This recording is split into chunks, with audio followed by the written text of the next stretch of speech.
ওমর ফারুক সালাত শুরু করলেন, ফজরের সালাত, আল্লাহু আকবার। In the meantime Abu Lulu এই খঞ্জর নিয়ে ওমর ফারুকের বুকের মধ্যে 3টা স্টেবিং করলেন। একটা মারলেন নাভির নিচে, মারার সাথে সাথে পাকস্থলী কেটে গেল।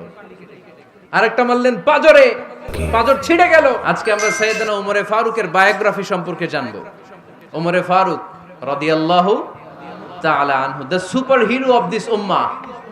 এই উম্মার সুপার হিরো তিনি, ঠিক কি না? ওনার মুখের আগে লাঠি চলতো বেশি। সুবহানাল্লাহ পড়বেন না? মাঝে মাঝে লাঠি চালানোরও দরকার আছে না নাই? সাইয়েদনা ওমর ফারুক আমাদের জন্য অনুপ্রেরণা। Is the real super hero of Muslim উম্মাহ। তিনি এই উম্মার রিয়েল সুপার হিরো।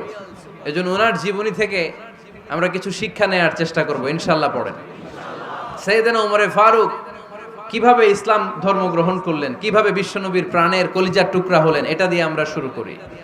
আল্লাহ তাআলা সাইয়েদনা ওমর ফারুকের হৃদয়ের মধ্যে 3টা ধাক্কা মেরেছেন, ইমানের ধাক্কা।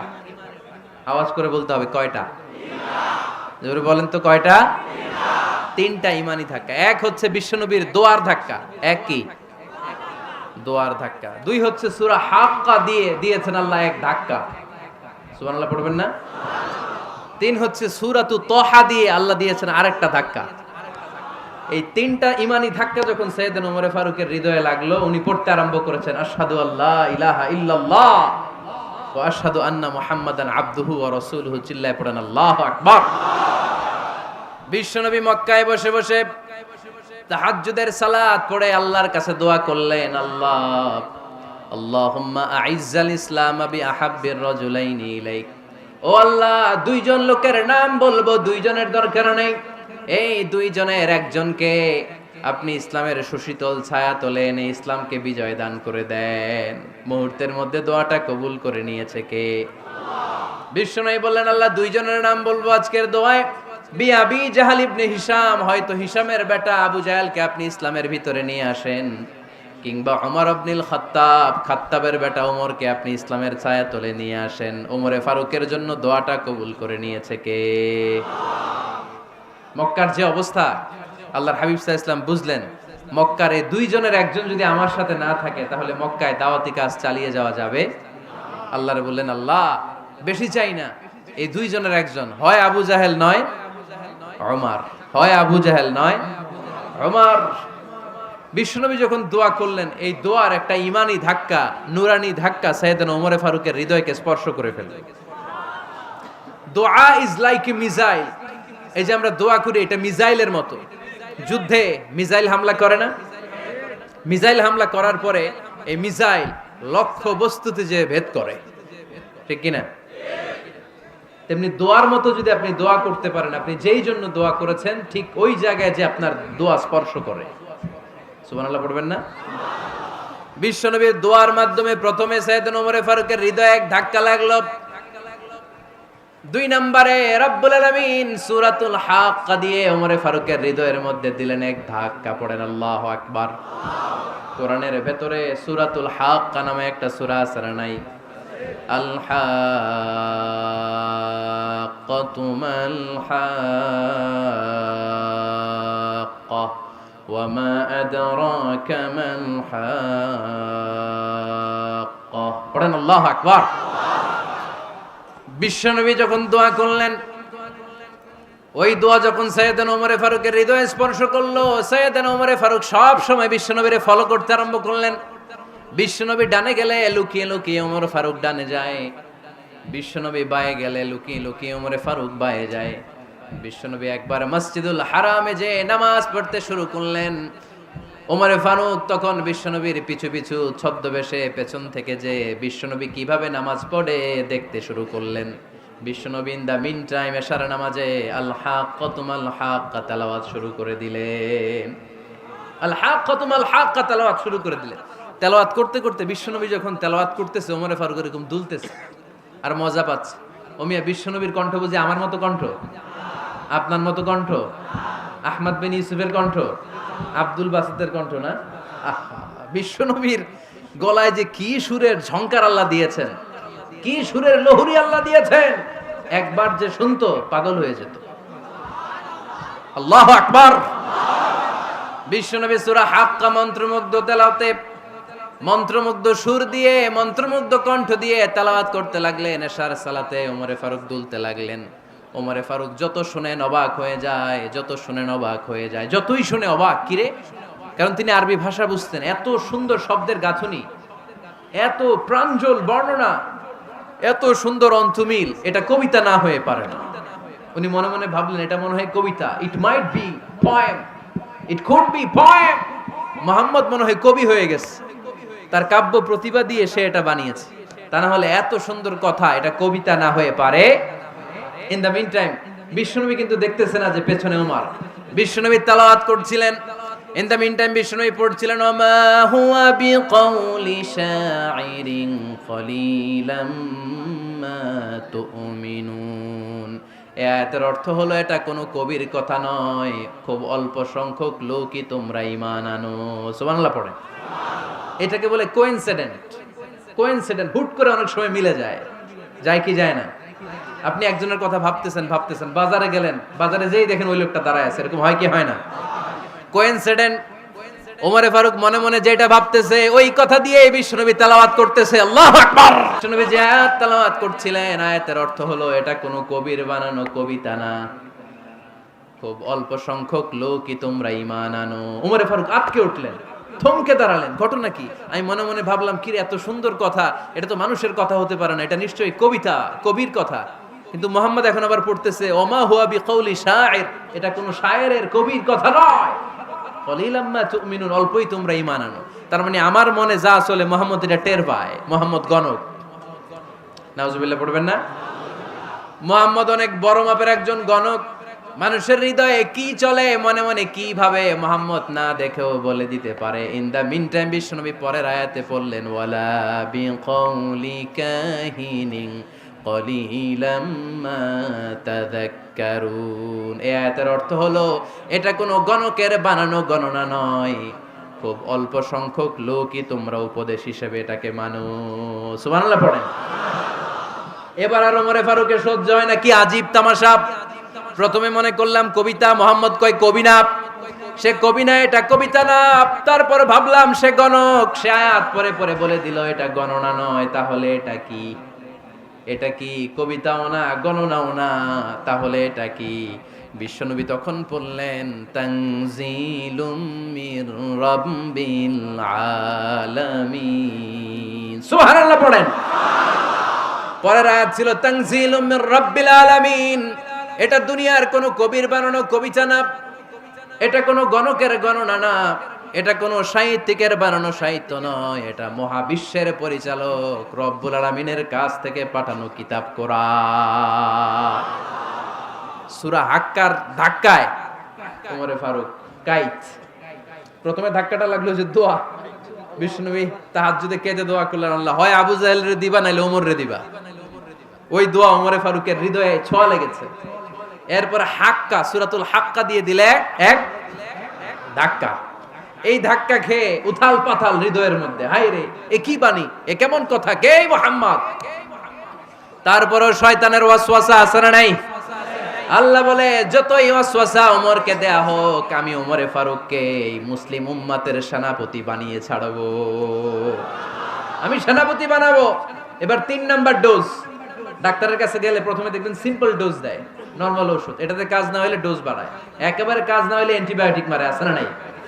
আল্লাহ প্রথমে দোয়ার ছোঁয়া লাগালেন, তারপর সূরা হাক্কা দিয়ে ধাক্কা মারলেন, এরপরে রব্বুল আলামিন বলেন এবার 3 নাম্বার ডোজ সূরা তহা দিয়ে আমি তোমার হৃদয়টারে উজালা বানায় দেব রে ওমর। শয়তান ওদিক দিয়ে ওয়াসওয়াসা, খেলা দুই দিক থেকে চলতেছে। আল্লাহ তাআলা হেদায়েতের রাস্তায় টানছে, শয়তান জাহান্নামের দিকে টানছে। ঘোষণা দেয়া হলো মক্কায়, মুহাম্মদের মাথা কেটে এনে দিলে এত এত স্বর্ণ মুদ্রা দেয়া হবে। ওমরে ফারুক রাজি হয়ে গেলেন, নাঙ্গা তলোয়ার নিয়ে বিশ্বনবীর মাথা কাটার জন্য ছুটলেন। নাউজুবিল্লাহ পড়বেন না? বনু জাহরা গোত্রের এক লোক বলে, আইনা ইয়া ওমর, কই যাও? মুহাম্মদের মাথা কাটতে যাই। আরে মুহাম্মদের মাথা কাটতে যাও? তোমার বোন ফাতিমা বিনতে খাত্তাব আর তোমার বোন জামাই সাঈদ কদ সাবা, এরা তো ধর্ম ত্যাগ করে ফেলছে, এটা তো আমাদের ধর্ম ত্যাগ করে মুহাম্মদের ফলোয়ার হয়ে গেছে। আগে ওমর ঘর সামলাও, পরে মুহাম্মদের মাথা কাটতে যেও। ওমরে ফারুক অবাক হয়ে গেলেন, তলোয়ার নিয়ে বিশ্বনবীর দিকে না যে নিজের বাড়ির দিকে চলে গেলেন। বিশ্বনবীর আপন বোন ফাতেমা বিনতে খাত্তাব, বোন জামাই সাঈদ আর খাব্বাব রাদিয়াল্লাহু তাআলা আনহু তিনজন মিলে সূরা তাহা তেলাওয়াত করছিলেন। পড়েন সুবহানাল্লাহ। মক্কায় লুকিয়ে লুকিয়ে দাওয়াত হতো। খাব্বাব রাদিয়াল্লাহু তাআলা আনহু একটা চামড়ার ফলকের মধ্যে সূরা তাহার কয়েকটা আয়াত এনে ওমরে ফারুকের বোন আর বোন জামাইকে শিক্ষা দিচ্ছে, ট্রেনিং দিচ্ছে। সুবহানাল্লাহ পড়েন। লুকিয়ে লুকিয়ে ওমরে ফারুক যখন ঘরে চলে আসলেন, এরা তটস্থ হয়ে গেল। সাইয়েদনা খাব্বাব বিছানার তলায় লুকিয়ে গেলেন। ওমরে ফারুক বললেন, দরজা খোলো। ফাতেমা বিনতে খাত্তাব দরজা খোলার পরে নির্মম ভাবে সাইয়েদনা ওমর রাদিয়াল্লাহু তাআলা আনহু বোনের গায়ে আঘাত শুরু করে দিল। বোন জামাইকে আহত করতে শুরু করলো আর বলতে শুরু করলো, তোরা পাগল হলি কেন? কি আছে ওই মুহাম্মাদের মধ্যে? কি জাদু নিয়ে সে এসেছে? সে যাই বলে লোকজন পাগল হয়ে যায়, সবাই তার উপর কালিমা পড়ে ঈমান এনে ফেলে। কি এমন জিনিস তোদের কাছে আছে যেটা দেখে মুহাম্মদকে তোরা ভালোবাসলি? কি আছে? কি পড়তেছিলি আমারে দেখা। ফাতেমা বলে, ইন্নাকা রিজসুন লা ইয়ামাসসুহু ইল্লাল মুতাহহারুন। ও আমার ভাই ওমর, তুমি নাপাক। তুমি কি? লা ইয়ামাসসুহু ইল্লাল মুতাহহারুন, পবিত্রতা অর্জন না করে এই কোরআন ধরা যায় না। সুবহানাল্লাহ পড়েন। ওমরে ফারুক গোসল করে আসলেন, কারণ ধাক্কা তো আগে কয়েকটা খাইছে। কথা বুঝেন নাই বোধহয়। প্রথমে দোয়ার ধাক্কা, পরে কোন সূরা দিয়ে ধাক্কা? হাক্কা দিয়ে ধাক্কা। 3 নম্বরে এখন আরেকটা ধাক্কা খাবে। গোসল করে আসলেন। ফাতেমা বিনতে খাত্তাব বললেন, গোসল যখন করে এসেছেন, এই নেন। ওমরে ফারুক এবার চামড়ার কাপড়ের মধ্যে সূরা তাহার প্রথম আয়াতের দিকে নজর করলেন। নজর করেই কোরআনের প্রেমে পড়ে গেলেন। পড়েন সুবহানাল্লাহ। ওমর ফারুক পড়তে আরম্ভ করলেন, তাহা মা আনজালনা আলাইকাল কুরআনা লিতাশকা ইল্লা তাযকিরাতাল লিমান ইয়াখশা তানজিলাম মিম্মান খালাকাল আরদা ওয়াস সামাওয়াতিল উলা। সুবহানাল্লাহ পড়েন। উনি পড়তে আরম্ভ করলেন, তাহা মা আনজালনা আলাইকাল কুরআনা লিতাশকা, এই কোরআনকে আমি তোমাদের হতভাগ্য জাতি হিসেবে দুনিয়ায় থাকার জন্য পাঠাই নাই। এটা রব্বুল আলামিনের পক্ষ থেকে এসেছে। যারা রবকে ভয় করে তাদের জন্য আছে উপদেশ। যিনি আকাশ বানিয়েছেন, জমিন বানিয়েছেন, ওই আল্লাহ তাআলা নিজেই এই কোরআন পাঠিয়েছে। আওয়াজ করে পড়তে হবে, আল্লাহু আকবার। উনি খুব ভালো আরবি জানতেন। সূরা তাহা পড়ার পরে আর ধৈর্য ধারণ করতে পারে না। ওমর ফারুক ছোট্ট বাচ্চার মতো কান্না শুরু করে দিলেন। আল্লাহু আকবার। সূরা তাহাটা হাতে নিয়ে, তলোয়ারটা হাতে নিয়ে বিশ্বনবীর দিকে ছুটতে আরম্ভ করলেন। আইনা মুহাম্মদ, কোথায় মুহাম্মদ? তোমরা আমাকে মুহাম্মাদের কাছে নিয়ে চলো। বিশ্বনবী তখন সাফা পাহাড়ের পাদদেশে দারুল আরকাম ইবনে আলকামের ঘরে লুকিয়ে লুকিয়ে কোরআনের দাওয়াত দিতেন। ওমরে ফারুককে পাগলের মতো ছুটে আসতে দেখে বিশ্বনবীর চাচা হামজা ইবনে আব্দুল মুত্তালিব বলল, নবী আপনি পালান। ওই যে খাত্তাবের বেটা ওমর আপনাকে অপমান করার জন্য, আক্রমণ করার জন্য তেরে এসেছে। সাহাবীরা বললেন, নবী আপনি পালিয়ে যান, আমরা সামাল দেব। বিশ্বনবী বললেন, না আমি পালাবো না, বরং তোমরা সরে যাও। ওমর ইবনুল খাত্তাবকে আমার দরবার পর্যন্ত আসতে দাও। আমার তো মনে হচ্ছে ওই যে তাহাজ্জুদের নামাজ শেষে চোখের পানি ছেড়ে যে আমি আল্লাহর কাছে দোয়া করেছি, আজকে আমার ওই দোয়াটা কবুল হতে শুরু করেছে। আমার তো মনে হচ্ছে আমার দোয়া কবুল হবে, আসতে দাও। ওমর ফারুক এসে বললেন, আশহাদু আল্লা ইলাহা ইল্লাল্লাহ ওয়া আশহাদু আন্না মুহাম্মাদান আবদুহু ওয়া রাসূলুহু, আমি সাক্ষ্য দিলাম আল্লাহ ছাড়া কোনো ইলাহা নাই, নিশ্চয় আপনি আল্লাহর প্রেরিত বান্দা এবং রাসূল। পড়েন সুবহানাল্লাহ। ওমর ফারুক যখন কালিমা শাহাদা পড়ে মুসলমান হয়ে বিশ্বনবীর হাতে হাত রাখলেন, মুসলিম সাহাবীদের মধ্যে খুশি আর আনন্দের বন্যা বয়ে গেল। মুসলিম হাতে গোনা সাহাবারা আল্লাহর প্রশংসা করলেন। বিশ্বনবী সাইয়েদনা ওমর ফারুককে জড়িয়ে ধরলেন। ওমর ফারুক আবার বিশ্বনবীরে বললেন, নবী গো, আলাসনা আলাল হক, আমরা কি সত্যের উপরে আছি নাকি আমরা ভুলের উপরে আছি? বিশ্বনবী বললেন, বালা নাহনু আলাল হক, আমরাই সত্যের উপরে আছি। সুবহানাল্লাহ পড়ে। আলাসনা আলাল হক, নবী আমরা কি সত্যের উপরে নাই? হ্যাঁ অবশ্যই ওমর, তুমি সত্যের উপরে আছো। ওমরে ফারুক বললেন, তাহলে ফাফিমাল ইখতিফা, তাহলে লুকায় লুকায় আর দাওয়াত দেব কেন? আমি তো কালিমা পড়ে ফেলছি, আসেন আমার সাথে বের হই। ফাফিমাল ইখতিফা, আর লুকায় লুকায় কেন? আসেন আমরা বাইরে বের হই। বিশ্বনবী বললেন, ওমর এটা মাক্কি জীবন, এখানে আমরা একটু গোপনে গোপনে দাওয়াত দিতে চাই। ওমরে ফারুক বলে, না, আমার দায়িত্ব, আমি একটা মিছিল দিতে চাই নবী। আল্লাহর নামের তাকবীর দিতে দিতে দারুল আরকাম থেকে শুরু করে মসজিদুল হারাম পর্যন্ত একটা মিছিল দিয়ে আমি মক্কা কাঁপাইয়া দেব। অনুমতি দেন। বিশ্বনবী দিতে চায় না। ওমর ফারুক অনেক বুঝানোর পরে স্বল্প পরিসরের একটা অনুমোদন পাওয়া গেল বিশ্বনবী সাল্লাল্লাহু আলাইহি ওয়াসাল্লামের কাছ থেকে। কিন্তু মিছিল যে দিবে, মিছিলের জন্য লোকের দরকার আছে না নাই? এখানে লোক নাই, আমি একাই মিছিল দিতেছি। এটা জমবে? মিছিল জমবে? খুঁজে উনি 11 জন মুসলিম সাহাবা পেলেন। কয়জন? ওমরে ফারুক বললেন 11 জনই সই। এই 11 জন নিয়েই আমি আল্লাহর নামের তাকবীর দেব। 2 লাইন করলেন। কয় লাইন? 2 লাইন। পেছনে 6 জন, আর এই লাইনের নেতা বানালেন বিশ্বনবীর চাচা হামজাকে রাদিয়াল্লাহু তাআলা আনহু। আর সামনে 5 জন, তার আগে দাঁড়ালেন উনি নিজেই। তাহলে 6 6 12। বললেন এই 2 লাইনই আমরা তাকবীর দিতে দিতে, বেশি না, এই দারুল আরকামের ঘর থেকে, আপনারা জানেন যে সাফা মারওয়া এখন যে সাই হয়, এই সাফার পাদদেশে ছিল দারুল আরকামের ঘর। উনি বললেন এখান থেকে ওই যে কাবার গিলাফ দেখা যায়, কাবার গিলাফ পর্যন্ত আমরা এই তাকবীর নিয়ে ওখানে যাব। সুবহানাল্লাহ পড়বেন না? ওখানে উনি দাঁড়িয়ে ছোট্ট একটা ভাষণ দিয়েছিলেন। উনি বলেছিলেন, মান আরাদা আন তাসকুলা উম্মু ওয়া ইয়াতামা ওয়ালাদু ওয়া তারমিলা যাওজাতুহু ফালিয়াসুদ্দানি। খেয়াল করে শুনেন, কান দুইটা খরগোশের কানের মতো খাড়া করেন। উনি এক বাক্যের একটা ভাষণ দিলেন। ভাষণ দিতে জানলে বড় ভাষণ দেয়া লাগে না। এক বাক্যের ভাষণ দিয়ে গোটা বিশ্বকে ঝাঁকুনি মারা যায়। চিল্লায় বলো ঠিক কিনা?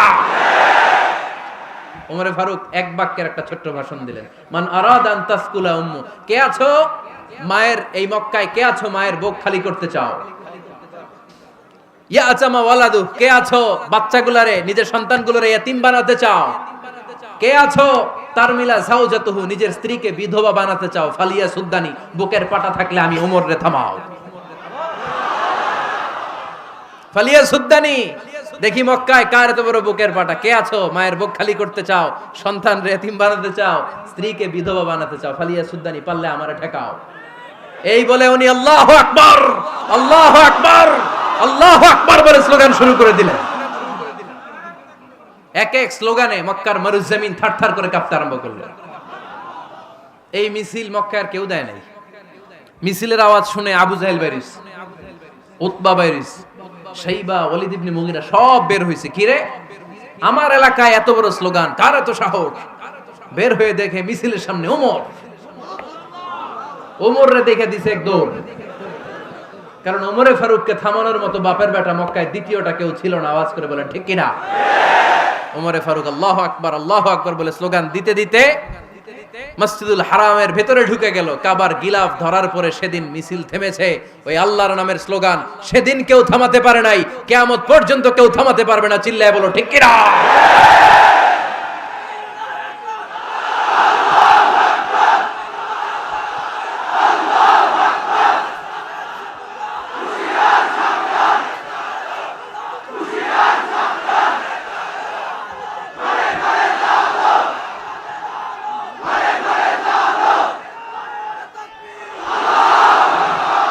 ওই রকম একটা ওমরের দরকার, আমাদের বেশি চাই না। জোরে বলেন ঠিক কিনা?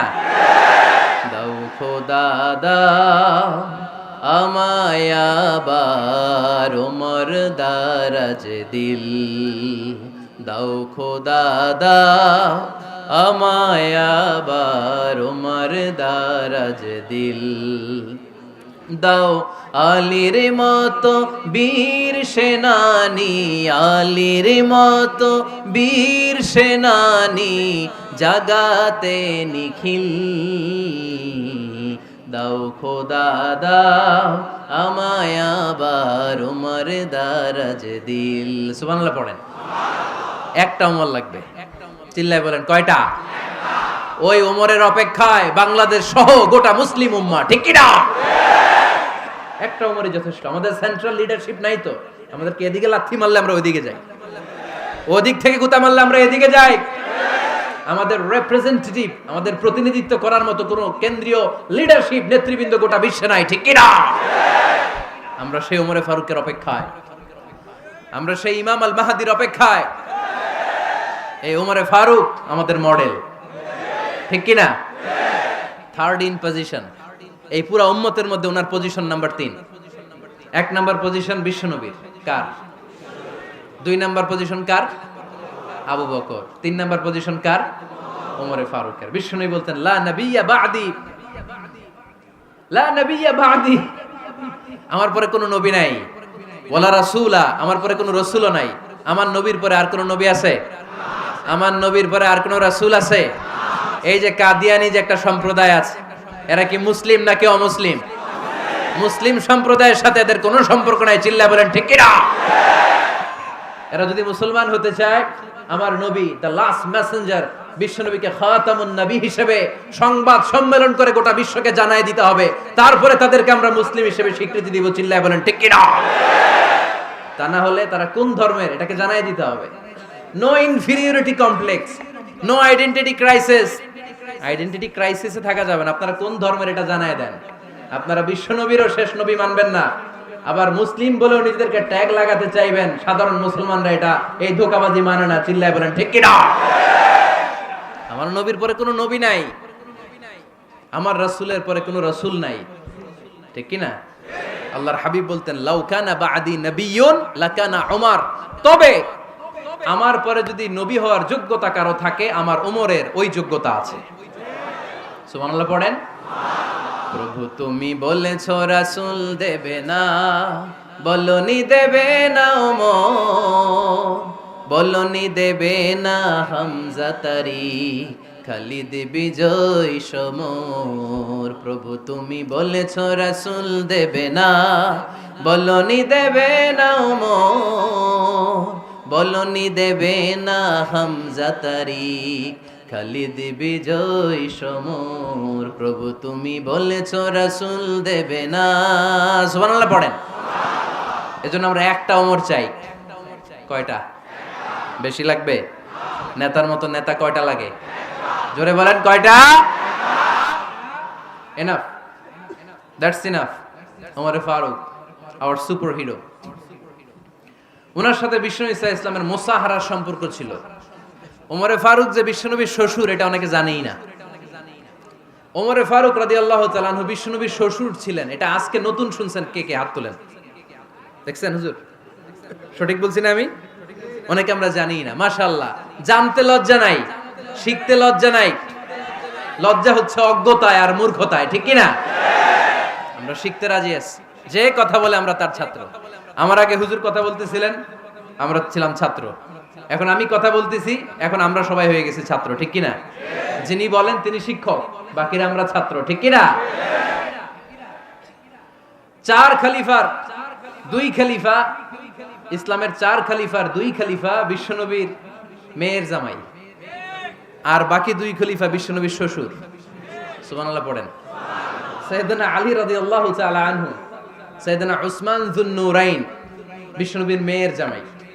উসমান রাদিয়াল্লাহু তাআলা আনহুর কাছে বিশ্বনবী 2 মেয়েকে বিয়ে দিয়েছিলেন। একজন মারা যাওয়ার পরে আরেকজন। বিশ্বনবী বলেছেন এরপরে আরেকটা থাকলে ওইটারও বিয়ে দিতাম। সুবহানাল্লাহ পড়বেন না? 2 জন ছিল মেয়ের জামাই আর 2 জন ছিল শ্বশুর। সাইয়েদনা আবু বকর শ্বশুর, বিশ্বনবীর স্ত্রী আম্মাজান আয়েশা রাদিয়াল্লাহু তাআলা আনহার বাবা। বিশ্বনবীর স্ত্রী আম্মাজান হাফসা রাদিয়াল্লাহু তাআলা আনহার বাবা ছিল সাইয়েদনা ওমর ফারুক। চিল্লায় পড়েন আল্লাহু আকবার। জানো তো না পজিশন না? সাইয়্যিদু কুহুলিল জান্নাহ, জান্নাতে যত নারীরা যাবে, নারীদের সর্দারিনী হবে সাইয়্যিদাতুনা ফাতেমা রাদিয়াল্লাহু তাআলা আনহা। এই ফরিদপুরের যত ইয়াং স্টারেরা তোমরা যারা জান্নাতে যাবে, তোমাদের লিডার হবে সাইয়েদনা হাসান আর হুসাইন রাদিয়াল্লাহু তাআলা আনহুমা।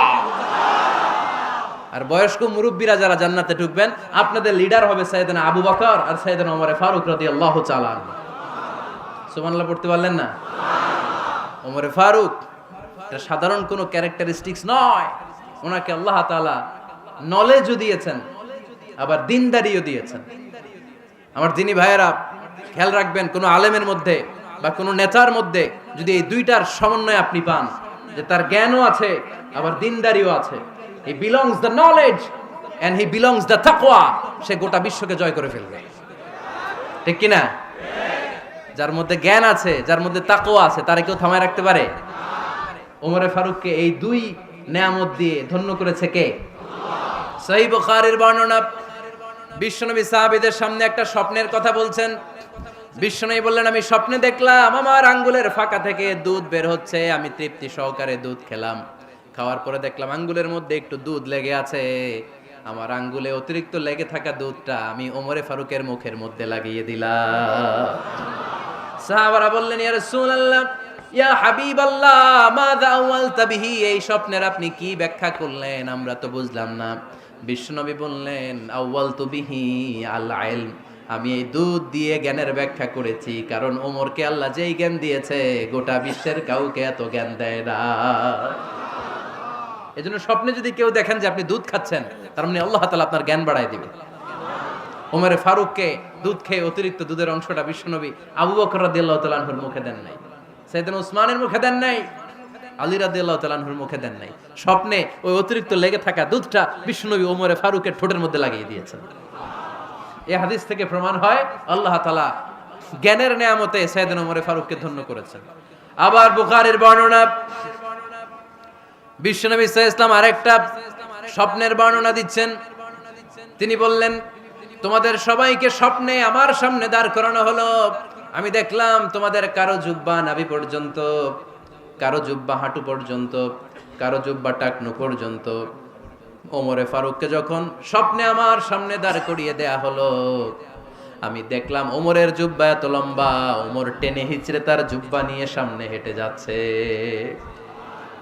সাহাবারা বললেন, ফামাযা আওয়ালতা বিহি ইয়া রাসূলুল্লাহ, ও আল্লাহর রাসূল, এই স্বপ্ন দিয়ে আপনি কি বোঝাতে চাইলেন, আমরা কিছু বুঝলাম না। বিশ্বনবী বললেন, আউয়ালতু বিহি আদ-দীন, আমি এই হাদিসের দ্বারা দ্বীনের ব্যাখ্যা করলাম, যার জামা যত লম্বা তার দ্বীনদারি তত বেশি। সুবহানাল্লাহ, আসতে পড়েন। স্বপ্নে দেখলেন কোন সাহাবীর জুব্বা নাভি, কোন সাহাবীর হাঁটু, কারোটা টাকনু, কিন্তু ওমরে ফারুকের জুব্বা এত লম্বা, ইয়াজুরু সাওবাহু, তিনি তার জুব্বা টেনে হিচড়ে যাচ্ছেন। বিশ্বনবী বললেন, এটা দ্বারা আমি দ্বীন, আমি তাকওয়া, দ্বীনদারি, তাকওয়া, এটার ব্যাখ্যা করেছি। তার মানে ওমরে ফারুকের তাকওয়ার সামনে সব তাকওয়া পানি হয়ে যাবে। কোন সুবহানাল্লাহ। আল্লাহ তাআলা সাইয়েদনা ওমরে ফারুককে দ্বীনের জ্ঞান দিয়েছেন, তাকওয়া দিয়েছেন। যুবক ভাইরা, যাকে আল্লাহ তাআলা দ্বীনের জ্ঞান দেয়, যাকে আল্লাহ তাআলা তাকওয়ার এই গুণ দিয়ে সমৃদ্ধ করে, তার জন্য গোটা বিশ্বের সব দরজাগুলোকে ওপেন করে দেয় কে? কত বড় মুত্তাকি ছিলেন সাইয়েদনা ওমরে ফারুক। মদিনার সমাজে কয়জন মুনাফিক ছিল বিশ্বনবী ছাড়া কেউ বলতে পারতেন না। বিশ্বনবী কোন সাহাবীকে মুনাফিকদের লিস্ট দিয়ে যান নাই, একজন সাহাবী ছাড়া। দেখি কেউ বলতে পারেন কিনা ওই সাহাবীর নাম? কি নাম? হুযায়ফা ইবনুল ইয়ামান রাদিয়াল্লাহু তাআলা আনহু। ওনাকে বলা হতো সাহিবু সিররি রাসূলিল্লাহ, আল্লাহ রাসূল সাল্লাল্লাহু আলাইহি ওয়াসাল্লামের গোপন তথ্যের ধারক বাহক। সুবহানাল্লাহ পড়বেন না? বিশ্বনবী ইন্তেকালের আগে মদিনার সমাজে মোট কয়জন মুনাফিক আছে, এই তথ্য আবু বকরকে বলেন নাই, ওমর রাদিয়াল্লাহু তাআলা আনহুকে বলেন নাই, উসমান রাদিয়াল্লাহু তাআলা আনহু, আলী রাদিয়াল্লাহু তাআলা আনহু, আশারাতুল মুবাশশিরিনা বিল জান্নাহ কোন সাহাবীকে বলেন নাই। শুধুমাত্র কেবলমাত্র একমাত্র হুযায়ফা ইবনুল ইয়ামান রাদিয়াল্লাহু তাআলা আনহুর কাছে মুনাফিকদের লিস্টে বিশ্বনবী দিয়ে গিয়েছেন। সুবহানাল্লাহ পড়েন। মদিনায় কারা কারা মুনাফিক কেউ জানতো না হুযায়ফা ছাড়া। কে ছাড়া? নামটা আজকে মুখস্থ করেন, যাতে অন্য কোনো ওয়াজে কেউ জিজ্ঞেস করলে বলতে পারেন।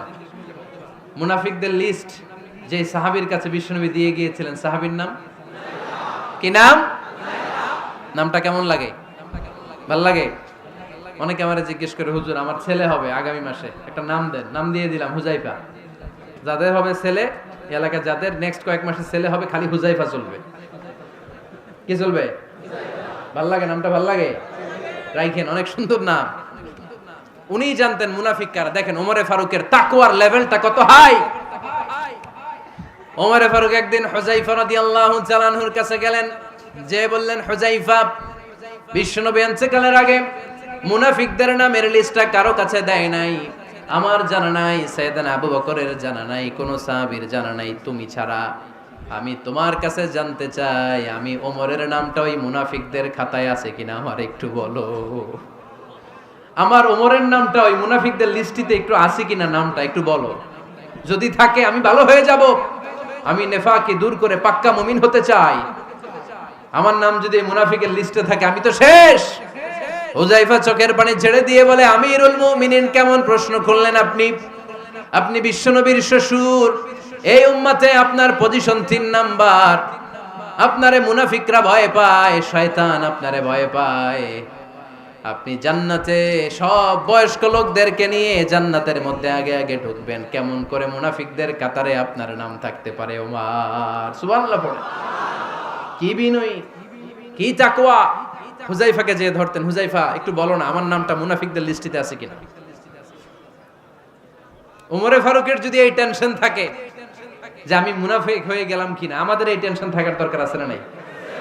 হ্যাঁ, যেন সব সময় আল্লাহর কাছে দোয়া করতে হবে, আল্লাহ তুমি নেফাকি থেকে আমাদেরকে বাঁচাও। আরো জোরে পড়েন আমিন। ওমরে ফারুক রাদিয়াল্লাহু তাআলা আনহু আমাদের সুপার হিরো, আমাদের সবাই বলেন আমাদের। উনি কত বড় সুপার হিরো শুনেন। উনি জুমার খুতবা দিচ্ছেন। কি দিচ্ছেন? মসজিদে নববীতে খুতবার মাঝখানে হঠাৎ বললেন, ইয়া সারিয়াতাল জাবাল, ইয়া সারিয়াত ইবনে জানিমিল জাবাল। এই কথা বলেই আবার খুতবা দিতে শুরু করলেন। ওনার এই ইয়া সারিয়াত ইবনে জানিমিল জাবালের সাথে আগের কথারও কোনো মিল নাই, পরের কথারও কোনো মিল নাই। জুমার নামাজের পর মুসল্লি সাহাবারা ধরলেন, বললেন, ইয়া আমিরাল মুমিনিন। খুতবার মাঝখানে হঠাৎ করে ইয়া সারিয়াত ইবনে জালিমিল জাবাল বলে আপনি চিৎকার করলেন কেন? আপনার এই বাক্যের সাথে আপনার খুতবার আগের বাক্যের কোনো মিল নাই, আপনার খুতবার পরের বাক্যেরও কোনো মিল নাই। এই কথা আপনি কারে বললেন, কারে উদ্দেশ্য করে বললেন? এই কথার তাৎপর্য কি আমাদেরকে বুঝিয়ে বলেন। ওমরে ফারুক বললেন, আমি যখন খুতবা দিচ্ছি আমি দেখতে পেলাম ওই যে কয়েক মাস আগে আমি আমার মুসলিম সেনাবাহিনী পারস্যে আক্রমণের জন্য পাঠিয়েছি, বর্তমান ইরান, ইরানের ওই বিশাল এলাকাতে পারস্যে আমি আমার ব্যাটালিয়ন পাঠিয়েছি। আমি হঠাৎ করে দেখতে পেলাম আমার মুসলিম বাহিনীর সেনাপতি যুদ্ধের এক পর্যায়ে তার ডানে আছে উপত্যকা, বায়ে আছে পাহাড়, সে পাহাড়ি রাস্তা ছেড়ে দিয়ে উপত্যকার দিকে যেতে শুরু করেছে। আমি দেখতে পেলাম আমার মুসলিম বাহিনী যদি উপত্যকার দিকে ছুটে বেড়ায়, কাফির মুশরিকরা আমার মুসলিম বাহিনীকে কচুকাটা করে ফেলবে। তাই আমি এখান থেকে তাদেরকে কমান্ড দিয়ে বলেছি, ইয়া সারিয়াতাল জাবাল, উপত্যকার দিকে নয় পাহাড়ের দিকে যাও, তাহলেই তোমাদের বিজয় নিশ্চিত হয়ে যাবে। উপত্যকার দিকে যেও না, ইলাল জাবাল, ইলা সারিয়াতিল জাবাল, পাহাড়ের দিকে ছোট। সাহাবারা অবাক, ঘটনা কি? উনি বসে আছেন মদিনায় মসজিদে নববীর মিম্বারে দাঁড়িয়ে, উনি যদি ইয়া সারিয়াতাল জাবাল বলে এটা কি ইরানে যাবে নাকি? ও মিয়া, তখনকার সময়ে বর্তমানের মতো মোবাইল ছিল নাকি, ইন্টারনেট ছিল নাকি, কিছু ছিল? খালি মুখে আমি যদি বলি ইয়া সারিয়াতাল জাবাল, এটা ইরানে যাবে, ইন্ডিয়া যাবে, ঢাকায় তো যাবে না, ফরিদপুর শহরেই তো বসবে না, ঠিক কিনা? কিন্তু এটা আমিরুল মুমিনিন, বিশ্বাসী সাহাবারা বিশ্বাস করে নিল। কিছু মুনাফিক ছিল, এরা কয় না ঝামেলাস, এটা তো সম্ভব না। এক কাজ করি, এই সেনাপতি যখন বিজয়ী বেশে মদিনায় ফিরে আসবে আর আমরা ধরবো। এরা দিন গুনতে লাগলো, এই সেনাপতি মুসলিম বাহিনী নিয়ে পারস্য জয় করে কবে ফিরে আসবে। এই মুনাফিকের দলগুলো কখনো সেনাবাহিনীকে অভ্যর্থনা জানাতে যেত না, কিন্তু এইবার সবার আগে মদিনার উপকণ্ঠে যে সেনাপতিদেরকে অভ্যর্থনা জানানোর জন্য ফুল নিয়ে রেডি, ফুল নিয়ে দাঁড়ায়। সেনাপতি ঢুকার সাথে সাথে ধরছে, এই সেনাপতি কোত্থেকে আসছো? কয় পারস্য জয় করে আসছি। কয় এমন এমন দিন, জুমার দিন দুপুর বেলা যুদ্ধের মাঝখানে আমিরুল মুমিনিনের কণ্ঠের কোন কথাবার্তা শুনছো নাকি? সেনাপতি অবাক, কয় তোমরা জানলা কেমনে? শুনছি তো। সুবহানাল্লাহ পড়বেন না? আমরা যুদ্ধে একটা ভয়ঙ্কর অবস্থার মধ্যে ছিলাম, পেছন থেকে শত্রু আমাদেরকে আক্রমণ করতে শুরু করে দিল। ডানে যাব না বায়ে যাব, সামনে যাব নাকি পেছনে যাব, রাস্তা খুঁজে পাচ্ছি না। ডান দিকে ছিল আমাদের উপত্যকার রাস্তা, বাঁ দিকে ছিল পাহাড়ি পথ। আমরা সোজা পথ হবে মনে করে উপত্যকার দিকে ছুটতে আরম্ভ করলাম। হঠাৎ করে আমিরুল মুমিনিনের কণ্ঠ বজ্র কণ্ঠে আমার কানের মধ্যে ভেসে আসলো। আমার মনে হলো আমিরুল মুমিনিন কেমন যেন আমাকে কমান্ড দিচ্ছেন আর বলছেন, ইয়া সারিয়াতাল জাবাল, ডান দিকে উপত্যকার পথে নয়, তাড়াতাড়ি পাহাড়ের দিকে সৈন্যবাহিনী নিয়ে উঠে যা। পাহাড়ের দিকে, ডানে না। This is wrong track and this is the right track. ওই দিন যদি ওমরে ফারুকের ওই গাইডলাইন, আমিরুল মুমিনিনের কমান্ড যদি আমি না শুনতাম, আজকে বিজয়ের বেশে ফিরতেও পারতাম না, আমাদের চেহারাও তোমরা দেখতে পেতে না। ওমরে ফারুকের ওই কমান্ড, ওই গাইডলাইন অদৃশ্য থেকে শোনার কারণে ওই পারস্যের মধ্যে আমাদেরকে সেই যুদ্ধে বিজয় দান করেছে কে? দিস ইজ ওমরে ফারুক, দিস ইজ ওমরে ফারুক। বিশ্বনবী বলছেন, ওমর, মা লাকিয়াকা শাইতানু সালিকান ফাজ্জান ইল্লা সালাকা ফাজ্জান গায়রা ফাজ্জিক। ওমর, শয়তান ইবলিস যদি তোমারে কোনো রাস্তা দিয়ে হাঁটতে দেখে, শয়তান ওই রাস্তা রেখে দিয়ে অন্য রাস্তা দিয়ে হাঁটে। সুবহানাল্লাহ। বাড়িতে যায় বললেন। কে বলতেছে? বিশ্বনবী। কার ব্যাপারে? ওমরে ফারুকের ব্যাপারে। শয়তান যদি দেখে যে ওমরে ফারুক এই রাস্তা দিয়ে হাঁটতেছে, শয়তান ওই রাস্তা রেখে দিয়ে অন্য রাস্তা দিয়ে হাঁটে। সুবহানাল্লাহ পড়েন। রাত্রিবেলা আমরা আমাদের বাচ্চা ছেলে মেয়েদেরকে যখন খাওয়াই, বাচ্চারা খেতে চায় না, এরকম হয় আপনাদের ফরিদপুর এলাকায়? হ্যাঁ, এই এলাকায় হয় নাকি? খেতে চায় না বাচ্চারা, এই চকলেট দেখায়া, এই মিনা কার্টুন দেখায়া, এইটা সেইটা, এগুলো সেগুলো বলে, গল্প টল্প বলে ভুলায়া খাওয়ানো লাগে, তাই না? তারপরও খায় না। আমারও ছোট মেয়ে আছে, খেতে চায় না, এইটা সেইটা এমনি সেমনি খাওয়ানো লাগে। তো শেষে না পেরে মা বাবা বলতে বাধ্য হয়, ওই যে ভূত আসতেছে, ভূত, তাড়াতাড়ি তাড়াতাড়ি খাও, নাহলে যে ভূত ধরবে তোমারে। ওই যে বাঘ আসতেছে, বাঘ, তাড়াতাড়ি খাইলে নাহলে বাঘে কামড়াবে। বলি না আমরা? আপনারা কি বলেন? ভূত। আর কি বলেন? হ্যাঁ হ্যাঁ, আচ্ছা, এক এক জায়গায় এক একটা আমরা বলি, ভূত আসবে, বাঘ খাবে, ভাল্লুক খাবে, তাড়াতাড়ি খাও। মদিনাতে যখন ওমরে ফারুক আমিরুল মুমিনিন, মদিনার মায়েরাও বাচ্চাদেরকে খাওয়াতে পারতো না, ছোট্ট মেয়েদেরকে খাওয়াতে পারতো না, খাওয়া নিয়ে যন্ত্রণা করতো। বাচ্চারা যখন মদিনায় খেতে চাইতো না রাত্রি বেলায়, মদিনার মায়েরা বলতো, তাড়াতাড়ি খাও, হা হুয়া ইয়াতি উমর, হা হুয়া ইয়াতি উমর, তাড়াতাড়ি খা, নাইলে ওই যে ওমর আসতেছে, Omar. This is our super hero সাইয়েদনা ওমর ফারুক রাদিয়াল্লাহু তাআলা। শুধু শয়তানি ভয় পেত না, মুনাফিকরাও ভয় পাইতো, জমের মতো ভয়। শুধু তাই না, আমাদের আম্মাজান বিষ্ণু ইসা ইসলামের স্ত্রীরাও ওমরে ফারুককে ভয় পেতেন। সুবহানাল্লাহ কইবেন না? মাঝে মাঝে বিষ্ণু ইসা ইসলামের সাথে আম্মাজান আয়েশার ঝগড়া হতো, হতো না? আপনাদের ফ্যামিলিতে ঝগড়া হয়? হয় না? হয় না? কার কার দেখি? ওরে আল্লাহ, অনেক আল্লাহর ওলি আছে তো এই জায়গায়। ঝগড়া হয় না? কি কথা কয়, ঝগড়া হয় না বলে? বিশ্বনবীর ফ্যামিলিতে ঝগড়া হয়, আপনার ফ্যামিলিতে হয় না? মিষ্টি ঝগড়া। আর ও বিয়েই করে নাই।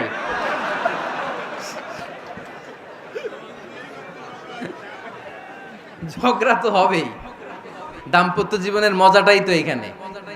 কখনো ঝগড়া, কখনো আনন্দ, একটু বৃষ্টি, একটু রোদ, একটু হাসি, একটু কান্না, ভালো লাগা, ভালোবাসা শেয়ার করে নেয়া, মিলেমিশে একাকার হয়ে যাওয়া, ঠিক কিনা? তো আল্লাহর হাবিব সাল্লাল্লাহু আলাইহি ওয়াসাল্লামের সাথে আম্মাজান আয়েশার ঝগড়া হতো। তো একদিন ঝগড়া হয়ে দুইজন রেগে আছে। খবরদার, দুইজন রেগে থাকবেন না আবার। একজন রাগলে আরেকজন থেমে যাবেন, কারণ এই ছোট্ট ঝগড়া থেকে এটা অনেক সময় বিচ্ছেদের দিকে গড়ায়। আমার প্রিয় ফরিদপুরবাসী, ভাবি রেগে গেলে আপনি রাইগেন না, ওই দিন আপনি একটু ঠান্ডা থাকেন। আবার আপনি রেগে গেলে, আমার মাইকের আওয়াজ যদি ভাবিরা শুনেন, আপনারা রেগে যায় না, একটু ঠান্ডা থাকবেন। দুইজনে রেগে গেলে তো তৃতীয় বিশ্বযুদ্ধ শুরু হবে, তাই না? একজন রেগে গেলে আরেকজন ঠান্ডা। কারণ এই সামান্য ঝগড়া থেকে ইগোর কারণে এটা বিচ্ছেদ আর ডিভোর্স পর্যন্ত গড়ায়। আর শয়তান এখানে উস্কানি দেয়, কারণ ইমানদারদের ফ্যামিলি ভাঙতে পারলে শয়তান সবচেয়ে বড় খুশি হয়। আর ইমানদারদের ফ্যামিলি টিকে থাকলে খুশি হয়ে যায় কে? আম্মাজান আয়েশা রাদিয়াল্লাহু তাআলা আনহার সাথে বিষ্ণু ইসা ইসলামের ঝগড়া হতো মাঝে মাঝে। তো একবার ঝগড়া হলো, বিষ্ণু ইসা ইসলামও রাগ, আম্মাজান আয়েশাও রাগ। তো বিশ্বনবী বললেন, আয়েশা ঝগড়া করে আর কতক্ষণ থাকবো, আসো মিটমাট করি। আয়েশা রাদিয়াল্লাহু বললেন, ঠিক আছে মিটমাট করব। তো বিশ্বনবী সাল্লাল্লাহু আলাইহি ওয়াসাল্লাম বললেন, মিটমাটের জন্য কারে ডাকবো? ওমর রে ডাকি। কয় না, ওমর রে না, ওমর গালিজ, ওমর অনেক রাগে, আমার ডর লাগে। কয় তাহলে তোমার আব্বারে ডাকি। কয় ডাকেন। কি খুশি, মেয়েদের মধ্যে এই অভ্যাসটা আছে না নাই? তাহলে তোমার আব্বারে ডাকি, ডাকেন। ডেকে নিয়ে আসা হলো। আবু বকর রাদিয়াল্লাহু তাআলা আনহু দাঁড়ালেন, আম্মা জান আয়েশা দাঁড়ালেন, বিশ্বনবীও দাঁড়ালেন। বিশ্বনবী বললেন, আয়েশা তোমার আব্বা আসছে, এবার ঘটনা খুলে বলার পালা, তুমি বলবা নাকি আমি বলবো? আম্মা জান আয়েশা বললেন, আপনি বলেন, তবে ওয়ালা তাকুল ইল্লা হাক্কান, যেটা ঘটছে ওইটাই বললেন, মিথ্যা কথা কইেন না। আবু বকর রাদিয়াল্লাহু তাআলা আনহু রেগে মেগে আগুন, কি এই কথা তুমি কেমন করে বলো? বিশ্বনবীকে মিথ্যা কথা কখনো বলবে? রেগে মেগে দিলেন মেয়ের গালে এক চড়। বানিয়ে বলতেছি না, মুসনাদ আহমদ ইবনে হাম্বলের হাদিস। বাবার হাতের থাপ্পড়কে আম্মা জান আয়েশা উল্টে বললেন। সাইয়েদনা আবু বকর রাগে গড়গড় করছেন, আবার মারার জন্য তেড়ে গেলেন। এবার বাঁচার জন্য আম্মা জান আয়েশা বিশ্বনবীর পিছনে যে আশ্রয় নিলেন, বিশ্বনবী বাঁচানোর জন্য দুই হাত মেলে দাঁড়িয়ে গেলেন। পড়েন সুবহানাল্লাহ। বিশ্বনবী যখন দুই হাত মেলে দাঁড়িয়ে গেলেন, সাইয়েদনা আবু বকর রাদিয়াল্লাহু আনহু থেমে গেলেন। সাইয়েদনা আবু বকর রাদিয়াল্লাহু তাআলা আনহু ঘর থেকে বের হয়ে বারান্দায় দাঁড়ালেন। পড়েন সুবহানাল্লাহ। এবার বিশ্বনবী আম্মা জান আয়েশার কাছে যেয়ে বলেন, ইয়া আয়েশা কাইফা রাআইতিনি আনকাসতুকি মিনার রাজুল, দেখছো কেমনে বাঁচাইলাম? আমি না থাকলে ভর্তা বানাই ফেলতো আজকে। আমি বাঁচাইছি তোমারে, আমি, আমার লগে ঝগড়া করো তুমি। লজ্জায় পড়ে আম্মা জান আয়েশা খিলখিল করে হেসে দিলেন, বিশ্বনবীও হেসে দিলেন। দুইজনের হাসির মধুর আওয়াজ শুনে সাইয়েদনা আবু বকর বাইরে থেকে অবাক, কিরে এতক্ষণ না ঝড় তুফান, এখন দেখি হাসি। সালাম দিয়ে অনুমতি নিয়ে ভিতরে ঢুকলেন। ঢুকে দেখেন আম্মা জান আয়েশাও হাসে, বিশ্বনবীও হাসে। এ হাসি দেখে আবু বকর রাদিয়াল্লাহু আনহু হেসে দিলেন। আরশের উপর থেকে খুশি হয়ে গেলেন কে? এবার সাইয়েদনা আবু বকর রাদিয়াল্লাহু তাআলা আনহু বললেন, ইয়া রাসূলুল্লাহ আশরিকানি ফি সিলমিকুমা কামা আশরাকতুমানি ফি হারবিকুমা। ও নবী, যুদ্ধ লাগলে, দুইজন যুদ্ধ লাগলে মীমাংসার জন্য যেমনি আমারে ডাকেন, এরকম হাসি আর আনন্দের মুহূর্তেও আমারে একটু ডাইকেন। আশরিকানি ফি সিলমিকুমা কামা আশরাকতুমানি ফি হারবিকুমা। নবী, আপনাদের মধ্যে ঝগড়া লাগলে সন্ধি করার জন্য আমারে যেমনি ডাকেন, আপনাদের হাসি খুশি আনন্দ খুনসুটি এই মজাদার মুহূর্তগুলোতে আমারে বঞ্চিত রাখেন না, আমার একটু ডাইকেন। সুবহানাল্লাহ পড়েন। এই মুসনাদ আহমদ ইবনে হাম্বলের হাদিস শোনার উদ্দেশ্য হচ্ছে, বিশ্বনবী প্রথমে ওমর ফারুকের নাম বলেছিলেন। সাইয়েদনা আয়েশা বলে, না আমি ডরাই। হাইবাত, দিস ইজ কল্ড হাইবাত ওমর। একবার বিশ্বনবীর সব বিবিরা ধরলেন, ও নবী আমাদেরকে এটা দেন, ওইটা দেন, ঘরে এটা নাই, ওইটা নাই, ওইটা নাই। বিশ্বনবীকে, আমার কাছে কিচ্ছু নাই, যদি এমনি আমার বউ হয়ে থাকতে চাও থাকো, তাহলে যা, তা না হলে যা লাগবে কিনে দেব, সাথে সাথে তালাকও দিয়ে দিব। কিছু দিতে পারবো না, আমার নাই তো, সামর্থ্য নাই। কিন্তু বিবিরাও ছাড়ে না, এটা দেন ওইটা দেন। বিশ্বনবী রহমতের নবী, বিবিদেরকে বুঝাতেও পারেন না। বিবিরা আবদার করতেছে, নবী এটা লাগবে, ওইটা লাগবে। ইন দ্য মিন টাইম বিশ্বনবী একজনের সালাম শুনতে পেলেন। কে যেন দরজায় দাঁড়িয়ে বলতেছে, আসসালামু আলাইকুম। বিশ্বনবী দরজার দিকে তাকালেন, তাকিয়ে বললেন, ওয়া আলাইকুমুস সালাম। আর বুঝতে পারলেন এটা আমার ওমরের সালাম। সালাম দেওয়ার পরে বিবিদের দিকে তাকায় দেখে একজন বিবিও নাই, সব অন্দর মহলের ভিতরে দৌড়। সুবহানাল্লাহ পড়তে পারলেন না? This is our super hero Omar. এরকম ওমর একটা লাগবে, চিল্লায় বলেন কয়টা? একটা ওমর গোটা বিশ্বকে সোজা করে দিবে। একটা ওমর সবল আর দুর্বলের সব পার্থক্য দূর করে দিবে। মাজলুমের উপর জালিমের অত্যাচারের অবসান ঘটায় দিবে। গোটা বিশ্বটাকে সাম্য, মৈত্রী, ভালোবাসার ইনসাফ দিয়ে পরিপূর্ণ করে দিবে। সেই ওমরের অপেক্ষায় আমরা। নিজের ছেলেকে 80টা বেত মেরেছেন। কয়টা? 80টা বেত মেরেছে। এই ব্যাপারে অনেকগুলো বর্ণনা পাওয়া যায়। সবচেয়ে সহিহ বর্ণনা হচ্ছে মুয়াত্তা ইমাম মালিকের বর্ণনা। ওমর ফারুক রাদিয়াল্লাহু তাআলা আনহুর ছেলে আব্দুর রহমান মারুফুন বিআবি শাহমা ছিলেন মিশরে। ওখানে নাবিজ খেয়েছিলেন। নাবিজ হচ্ছে আরব দেশের লোকেরা দুধের মধ্যে শক্ত খুরমা রাত্রেবেলা ঢেলে দিত। ঢেলে দিলে সারা রাত ওই খুরমার রসটা দুধের সাথে মিশে দুধটা লাল হয়ে যেত। এটারে সকালবেলা খেত, খুব সুস্বাদু। এটাকে বলে নাবিজ। কিন্তু এটা রাতে ভিজাইলে সকালেই খাইতে হয়, রেখে দিলে আবার একটু সমস্যা হয়। এটা অনেকটা তারির মতো হয়ে যায়, মাতলামি চলে আসে। তো ওমরে ফারুকের ছেলে নাবিজ খেয়েছেন, মদ খাননি, নাবিজ। কিন্তু নাবিজ খাওয়াতে সাকরান চলে এসেছে। সাকরান চলে আসাতে এটা যখন প্রমাণিত হয়েছে, আমর ইবনুল আস রাদিয়াল্লাহু তাআলা আনহু নাকে 80 বেত মেরেছেন মিশরে। কয় বেত? নিয়ম হচ্ছে সবার সামনে, কিন্তু সবার সামনে না মেরে একটু গোপনে মেরেছে। এই তথ্য যখন ওমরে ফারুকের কাছে এসেছে, উনি বললেন না, মারতে হবে সবার সামনে, আলাদা মারলা কেন? ও মদিনায় ফিরে আসলে আমি আবার 80টা মারব। মদিনায় ফিরে আসার পরে সাইয়েদনা ওমরে ফারুক ওই আগের 80টারে আর ধরেন নাই, নিজ হাতে আবার 80টা বেত মেরেছেন। এই বেত মারার 1 মাস পরে এই আবু শাহমা ইন্তেকাল করেছে। অনেক ঐতিহাসিক বলে এই বেতের আঘাতে মরেছে, কেউ কেউ বলেছে নিজের রোগের কারণে মরেছে। কিন্তু দিস ইজ দ্য ইনসাফ সিস্টেম অফ উমর। নিজের ছেলে বলে ছেড়ে দেয় নাই। এখন নিজের ছেলে হইলে 7 খুন মাফ, নেতার ছেলে হইলে 10 খুন মাফ, এলাকার মোড়লের ছেলে হইলে 10 খুন মাফ। নো পার্শিয়ালিটি ইন ইসলাম। ইসলামে পার্শিয়ালিটি নাই। আপনি নেতার ছেলে হন, আপনি বিজনেস ম্যাগনেটের ছেলে হন, আপনি যেই হন না কেন, ইসলামের দৃষ্টিতে সবাই সমান। চিল্লায় বলেন ঠিক কিনা? বানু মখজুমিয়া গোত্রের এক নারী চুরিতে ধরা পড়ল। সাহাবারা বললেন, নবী, মদিনার সবচেয়ে ভেরি প্রেস্টিজিয়াস এন্ড ডিগনিফাইড ফ্যামিলির মেয়ে, আপনি হাত কাটেন না, কারণ ইসলামের নিয়ম চুরি করলে কি কেটে দাও। বিশ্বনবী বললেন, বলো কি? হাত না কাটার জন্য তোমরা আমাকে রেকমেন্ড করছো? এটা আল্লাহর আইন। পৃথিবীর কেউ রেকমেন্ড করলো শোনার ক্ষমতা আমার নাই, কারণ আইনটা দিয়েছে কে? আল্লাহ। লাউ কানাত ফাতিমাতু বিনতি মুহাম্মাদিন সারাকাত লাকাতা মুহাম্মাদুন ইয়াদাহা। আরে বনু মাকসুমিয়া মেয়ে তো দূরের কথা, আমার কলিজার টুকরা ফাতেমাও যদি আজ চুরিতে ধরা পড়তো, তার হাত কেটে দিতে আমি 1 মিনিটও দেরি করতাম না। দিস ইজ ইসলাম। এই হচ্ছে ওমরে ফারুকের মানাকিব। এরকম ওমরে ফারুক কয়টা লাগবে? আওয়াজ করে বলতে হবে, কয়টা লাগবে? একটা লাগবে। এই সাইয়েদনা ওমরে ফারুক মদিনার প্রথম চিফ জাস্টিস ছিলেন। সর্বপ্রথম উনার পরামর্শে সাইয়েদনা আবু বকর রাদিয়াল্লাহু তাআলা আনহু কোরআনকে সংকলন করেছেন। আমরা এই যে কোরআন পড়ি 30 পারা, এমদাদিয়া লাইব্রেরির 114টা সূরা, কত সুন্দর সন্নিবেশ করা হয়েছে, এখানে সাজানো হয়েছে। আল্লাহর হাবিব সাল্লাল্লাহু আলাইহি ওয়াসাল্লামের সময় কি এরকম কোরআন ছিল নাকি? ছিল না। খেজুর পাতার মধ্যে, গাছের বাকলের মধ্যে, ওটের বড় হাড্ডির মধ্যে আর পাথরের মধ্যে খোদাই করা কোরআন ছিল।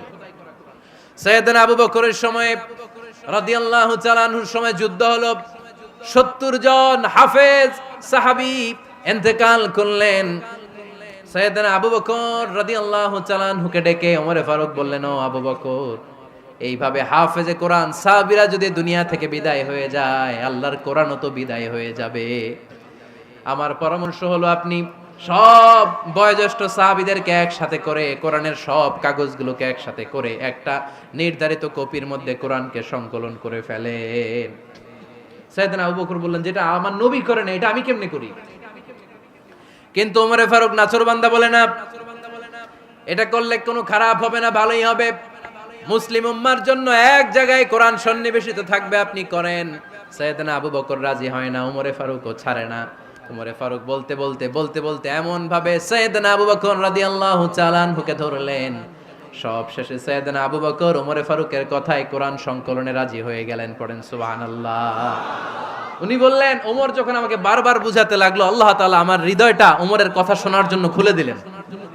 আল্লাহ তাআলা কেমন যেন আমাকে ইলহাম করলেন, আবু বকর করো, এই কাজের মধ্য দিয়ে আমি আমার কোরআনকে গোটা বিশ্বে জীবিত রেখে দেব।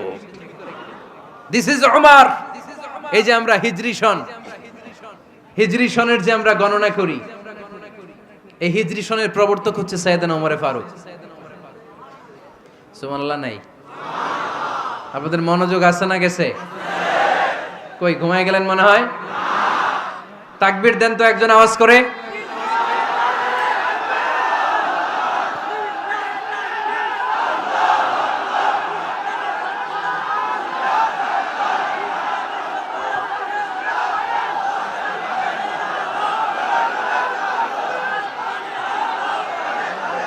মাশাআল্লাহ, মাশাআল্লাহ। বসেন বসেন, এখনই শেষ করে দেব কিছু সময়ের মধ্যে। আমরা একসাথে বিদায় নিব ইনশাআল্লাহ। ওঠা বসা করবেন না, ওঠা বসা করবেন না, বসেন। সাইয়েদনা ওমরে ফারুক এই হিজরি সনের গণনা শুরু করেছেন। সাহাবারা বলল, আমিরুল মুমিনিন, খ্রিস্টানদের ঈসাই সন আছে, আমাদের মুসলমানদের কোনো সন নাই। আমাদের একটা সন থাকলে আমাদের জিজিয়া নিতে আমাদের যাকাতের টাকা উত্তোলন করতে অনেক সুবিধা হবে। ওমর ফারুক বললেন, তাহলে কোন সালকে হিজরি, কোন সালকে মুসলিম সাল হিসেবে আমরা ঘোষণা দিতে পারি? একজন বলল, আমার নবী যেই সালে জন্মগ্রহণ করেছেন ওই সালে। ওমর ফারুক বললেন, না, আমার নবীর জন্ম আমাদের জন্য খুশির দিন, কিন্তু এটা আমাদের জন্য প্রেরণা নয়। প্রেরণা নবীর কাজে, ঠিক কিনা? আরো কিছু সাহাবারা বলল, তাহলে যেই সালে আমার নবী ইন্তেকাল করেছে ওইটারে প্রথম সাল ধরেন।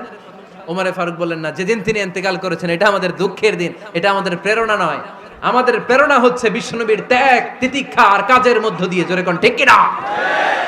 ওমর ফারুক বললেন, যেদিন বিশ্বনবী ইসলাম রক্ষায় নিজের মাতৃভূমি ছেড়ে মক্কা থেকে মদিনায় গিয়েছেন ওই দিনটাকে হিজরি প্রথম দিন ধরে আমরা হিজরি সাল গণনা করে শুরু করে দেব। ওইটাই হচ্ছে হিজরি সন। সেখান থেকে হিজরি সনের প্রবর্তন করেছেন সাইয়েদনা ওমর ফারুক রাদিয়াল্লাহু তাআলা আনহু। এই যে স্টেট গভর্নমেন্ট, এই যে প্রিজন, জেলখানা, ক্যান্টনমেন্ট, সচিবালয়, গণভবন, বঙ্গভবন, মুক্তিযোদ্ধাদের ভাতা, রাষ্ট্রীয় ভাতা, এই সব নিয়ম কানুন সাইয়েদনা ওমর ফারুক তার রাষ্ট্রীয় আমলে তিনি নিজে করেছেন। চিল্লায় পড়েন আল্লাহু আকবার। মুসলমানদের আলাদা কারেন্সি, নিজস্ব মুদ্রা ব্যবস্থা নিজে চালু করেছেন। সৈনিকদের মধ্যে যারা বিবাহিত প্রতি 6 মাস অন্তর অন্তর 1 মাসের ছুটি কাটাতে তারা ফিরে আসবে, সাইয়েদনা ওমর ফারুক চালু করেছেন। চিল্লায় আওয়াজ করে পড়েন আল্লাহু আকবার। এই যে আমরা 20 রাকাত সালাতুত তারাবি পড়ি রমাদানে, পড়েন না আপনারা? এটা সাইয়েদনা ওমর ফারুক চালু করেছে। সুবহানাল্লাহ পড়তে পারলেন না? কোরআনে মোট 22টা আয়াত আছে যেখানে সাহাবারা ইনডিসিশনে ভুগছিলেন। বিশ্বনবীর মত একটা, ওমর ফারুকের মত আর একটা। এই 22 জায়গায় আল্লাহ তাআলা বিশ্বনবীর মতের পক্ষে আয়াত নাজিল না করে ওমর ফারুকের মতের পক্ষে কোরআনের আয়াত নাজিল করেছেন। আওয়াজ করে পড়েন আল্লাহু আকবার। এদিকে উঠলেন কেন আপনারা? যারা উঠছেন আমার দিকে তাকান।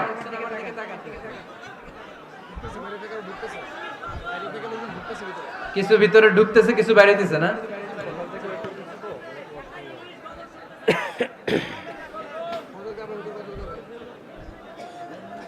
সাইয়েদনা ওমর ফারুক, আমরা সাহাবীদের জীবন চরিত পড়তে চাই না, কত যে অনুপ্রেরণামূলক দৃষ্টান্ত সাইয়েদনা ওমর ফারুক আমাদের জন্য রেখে গিয়েছেন। ওমর ফারুক যখন খলিফা, দিনের বেলায় যদি রাষ্ট্রে কোনো নিয়ম জারি করতেন, দিনের বেলায় জনগণকে কোনো বিষয়ে যদি নিষেধ করতেন, রাত্রে বেলায় খাওয়ার সময় ফ্যামিলি মেম্বারদের সবাইকে বলতেন, এই দিনের বেলা আমি জনগণকে এই কাজ করতে নিষেধ করেছি, তোমরা আমার ফ্যামিলি মেম্বার, খবরদার তোমরা এই কাজ করো না। জনগণ করলে যতটুকু শাস্তি তোরা করলে পাবি ডবল শাস্তি। সুবহানাল্লাহ কইবেন না? আমাদের নেতারা ওই বাড়ির বিচার করে, ওই বাড়ির মাইয়ার বিচার, ওই বাড়ির পোলার বিচার, নিজের পোলা গাঞ্জা টানে, আছে না নাই? নিজের মেয়ে অপরাধ করে, আছে না নাই? কি নেতা ছিলেন ওমর ফারুক! আগে নিজের ঘর সামলিয়েছেন, আগে নিজেকে সামলিয়েছেন, নিজের ঘর ঠিক করেছেন। বলেছেন জনগণ করলে যত বেদ, তোরা করলে double Veda. This is call leader, ঠিক কি না? এক বাবা এসে বললেন, ওমর ফারুক আমার ছেলে কথা শুনে না, বেয়াদব।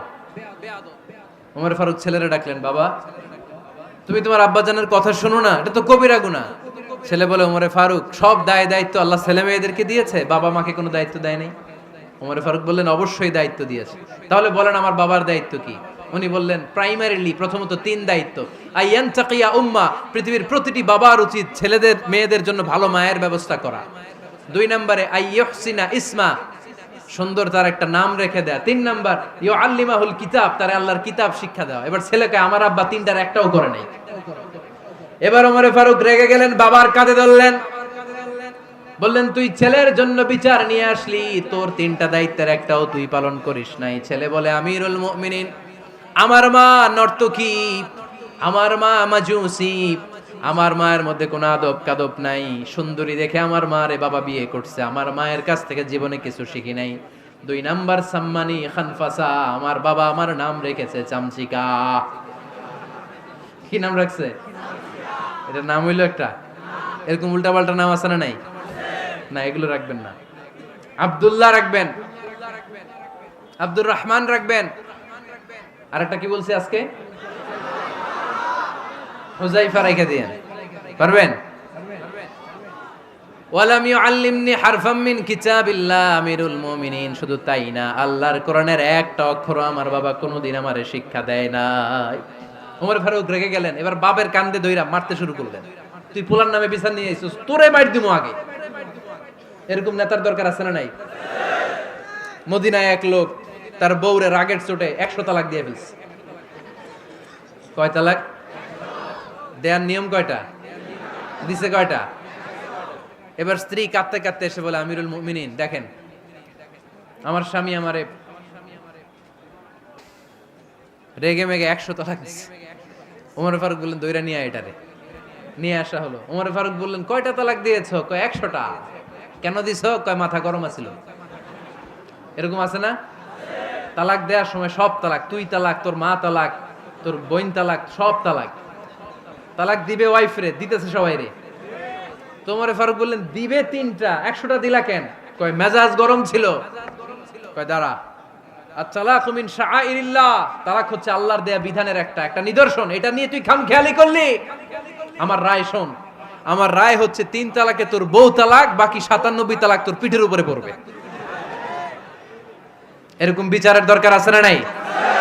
এরকম দৃষ্টান্তমূলক বিচার যদি বাংলার জমিনে দেয়া হতো, আর কোন নারী ধর্ষিতা হতো? আর কোন নারীকে অ্যাসিড মারা হতো? আর কোন নারী যৌতুকের জন্য কান্না করতো? একটা আমল লাগবে, বেশি না। কয়টা লাগবে? তিনি গভর্নর সিস্টেম চালু করেছিলেন, governor system, Islamic state. Bahrain, Yemen, মিসর, কুফা, বসরা, মক্কা, মদিনা, এই 7 জায়গায় 7 জন গভর্নর পাঠিয়েছেন। তাদের থেকে তথ্য নিতেন। এই গভর্নর সিস্টেম উনি বানিয়েছেন। সাইয়েদনা আমর ইবনে আল-আস রাদিয়াল্লাহু তাআলা আনহুকে পাঠিয়েছেন মিশরে। মিশরে একটা দৌড় প্রতিযোগিতা হতো। ওই দৌড় প্রতিযোগিতায় আমর ইবনে আল-আস রাদিয়াল্লাহু তাআলা আনহুর ছেলে অংশগ্রহণ করেছে। কিন্তু এক মিশরি ওই দৌড় প্রতিযোগিতায় চ্যাম্পিয়ন হয়ে গেছে, রানার্স আপ হয়েছে আমর ইবনে আল-আসের ছেলে। এবার মিশরি ফার্স্ট আর গভর্নরের ছেলে সেকেন্ড। রাগের চোটে আমর ইবনে আল-আসের ছেলে ওই মিশরির মাথার মধ্যে কয়েকটা বাড়ি মেরেছে। মিশরি বলে, আমার মাল্লা কেন? তুমি খেলায় পারো না, আমারে মাল্লা কেন? কয়, আনা ইবনুল আকরামিন, আমি গভর্নরের পোলা, আমি যা বলবো এটাই হবে, আমার উপরে কথা নাই। মিশরি ওইখানে আর ঝগড়া বাঁধায় নাই, মনে দুঃখ নিয়ে মদিনায় চলে আসলেন।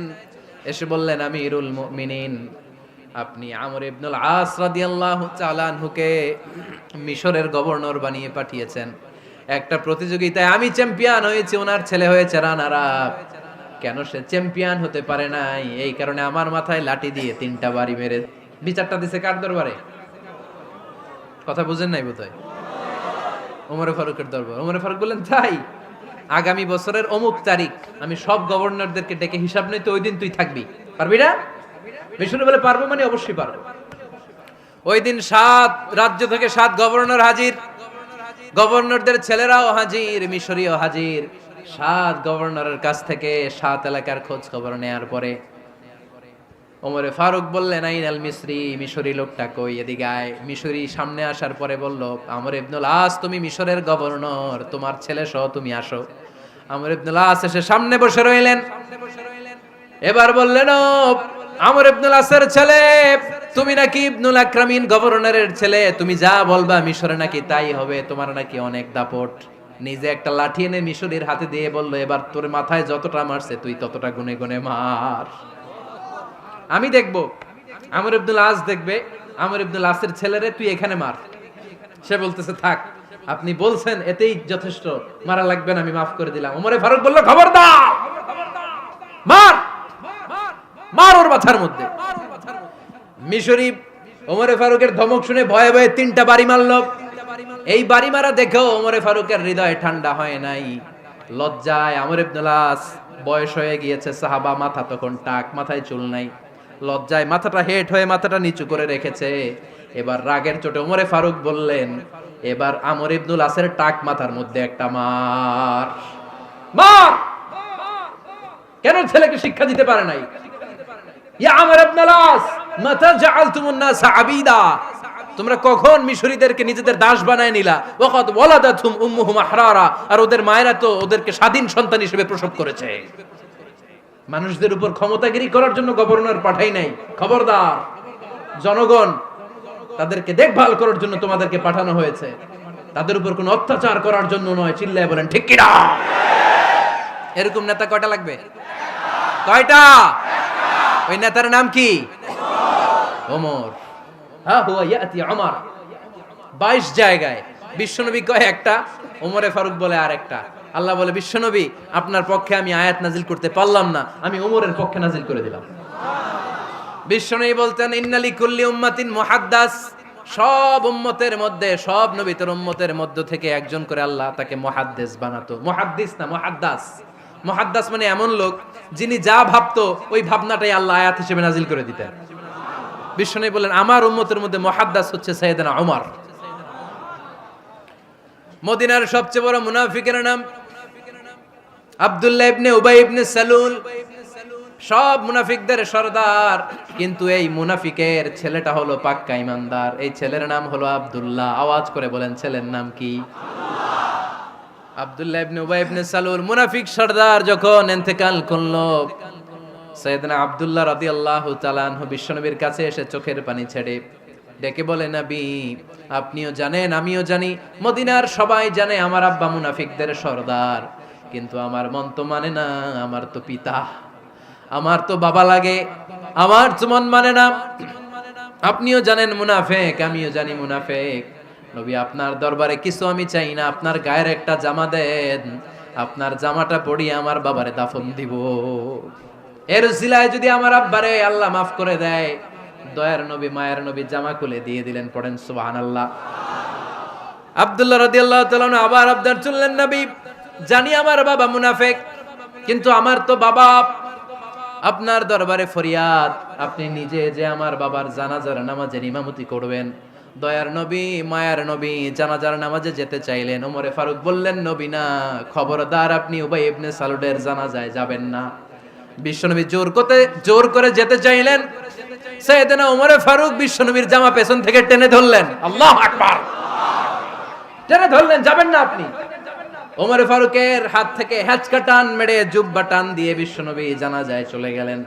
রব্বুল আলামিন আয়াত নাজিল করলেন, ইস্তাগফির লাহুম আও লা তাস্তাগফির লাহুম ওয়া ইন তাস্তাগফির লাহুম ৭০ মাররাতান ফালান ইয়াগফিরাল্লাহু লাহুম। নবী গো, একবার নয়, দুইবার নয়, ৭০ বারও যদি এই মুনাফিকের জন্য আপনি ক্ষমা চান, তার জন্য ক্ষমা নাই, তার জন্য আছে জাহান্নাম। ওয়ালা তাকুম, আপনি যাবেন না আলা কবরি, কখনো তাদের জানাজায় যাবেন না। এই যে একটা ভুল করে ফেলছেন, এটা এবারই শেষ, এরপরে আর যাবেন না। সাইয়েদনা ওমর ফারুকের পক্ষে আল্লাহ তাআলা কোরআনের আয়াত নাজিল করে দিলেন। চিল্লায় পড়েন আল্লাহু আকবার। এভাবে 22টা জায়গায় ওমর ফারুক যা বলেছে, এটা নিয়ে একটা আলাদা আলোচনা হইতে হবে। আলাদা একটা আলোচনা লাগবে যে 22টা আয়াতে আল্লাহ তাআলা বিশ্বনবীর পক্ষে কোরআনের আয়াত নাজিল না করে সাইয়েদনা ওমর ফারুকের পক্ষে আয়াত নাজিল করেছেন। চিল্লায় পড়েন সুবহানাল্লাহ। ওই ওমর ফারুককে আমাদের মডেল বানানোর দরকার আছে না নাই? ওই ওমর ফারুকের জীবনী আমাদের ছেলে মেয়েদেরকে পড়ানোর দরকার আছে না নাই? আমাদের ভবিষ্যৎ প্রজন্ম এগুলো জানে না।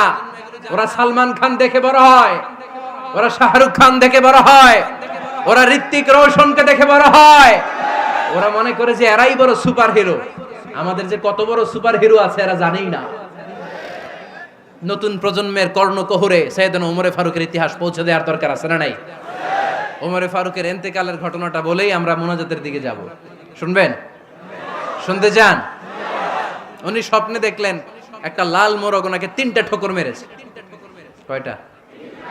উনি জুমার নামাজে, জিলহজ মাসের শেষ সপ্তাহে জুমার নামাজে বললেন যে একটা লাল মোরগ 3টা ঠোকর মেরেছে। মুগীরা ইবনে শুবা রাদিয়াল্লাহু তাআলা আনহুর দাস আবু লুলু আল মাজুসি, এই লোকটা খঞ্জর বানাতে পারতো। মুগীরা রাদিয়াল্লাহু তাআলা আনহুর দাস। মুগীরা প্রতিদিন 4 দিরহাম করে চার্জ করতো, যেহেতু দাস। সে এসে বিচার দিল, আমিরুল মুমিনিন, মুগীরা আমার থেকে বেশি টাকা চায়, জুলুম করে। ওমর ফারুক বললেন, তাই?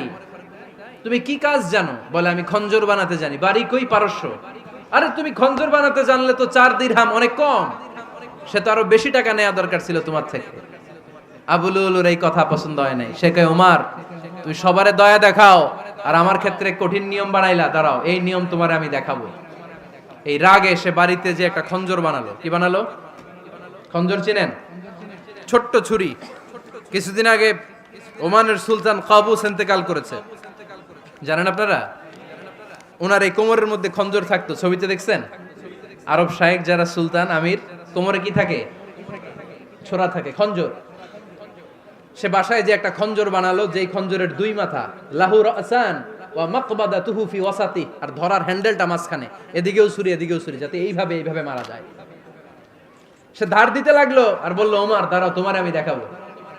ওমর ফারুক মসজিদে নববীর ইমাম, ফজরের নামাজের সময় এ আবু লুলু আল মাজুসি বুরনুস পরে, চাদর পরে, লুকিয়ে লুকিয়ে, সে অগ্নি উপাসক, মুমিন নয়, ওমর ফারুককে অ্যাটাক করার জন্য গেলেন মসজিদে নববীতে। ওয়াকানু ইউসাল্লুনা বিগালাস, তখন ওনারা অন্ধকারে নামাজ পড়তো। নামাজের সময় যখন হলো, লুকিয়ে লুকিয়ে প্রথম কাতারে ওমর ফারুকের পিছনে মুয়াজ্জিনের পাশেই দাঁড়ালেন, হাতে খঞ্জর। একামত হলো, ওমর ফারুক সালাত শুরু করলেন, ফজরের সালাত, আল্লাহু আকবার। নামাজ শুরু করলেন, সূরা ফাতিহা বললেন। আরেকটা সূরা যখন পড়তে যাবেন, in the meantime Abu Lulu এই খঞ্জর নিয়ে ওমর ফারুকের বুকের মধ্যে 3টা স্টেবিং করলেন। একটা মারলেন নাভির নিচে, মারার সাথে সাথে পাকস্থলী কেটে গেল। আরেকটা মারলেন পাজরে, পাজর ছিঁড়ে গেল। 3টা মারার পরে ওমর ফারুক বললেন, কাতালানি আল কালব, এক কুকুর আমাকে মেরে ফেলেছে। পেছন থেকে এক সাহাবীকে টান মেরে সামনের দিকে নিয়ে গেলেন, তুমি নামাজের ইমামতি করাও।